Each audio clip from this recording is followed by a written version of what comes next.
Alamin natin ngayon ang update sa lagay ng panahon, lalo tuwing tanghali hanggang hapon ay may nararanasang pag-ulan sa ilang bahagi ng bansa.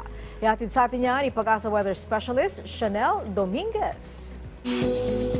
Magandang hapon po sa ating lahat. So sa ngayon, Intertropical Convergence Zone or ITCZ ang nakakaapekto dito sa Mindanao.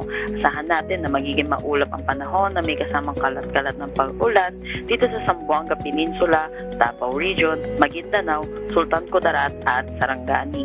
Dito naman sa Metro Manila at nalalabing bahagi ng ating bansa, asahan natin na maaliwalas sa panahon na may mga tsansa ng localized thunderstorm sa hapon at sa gabi. Wala naman tayong binabantayang low pressure area o bagyo sa loob at labas ng ating Philippine Area of Responsibility. Wala rin tayong nakataas na anumang gale warning sa anumang seaboards ng ating bansa, kaya asahan natin ang slight to moderate na kondisyon ng ating mga karagatan. Para naman po sa dam update, narito po ang mga detalye.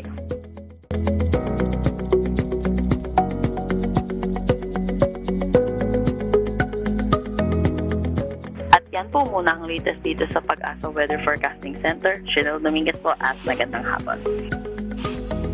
Maraming salamat kay Pag-asa Weather Specialist Chanel Dominguez at paalala po sa ating mga kababayan para maging ligtas sa lahat ng pagkakataon mula sa epekto ng pabago-bagong panahon. Ugaliing tumutok dito lamang sa PTV Info Weather.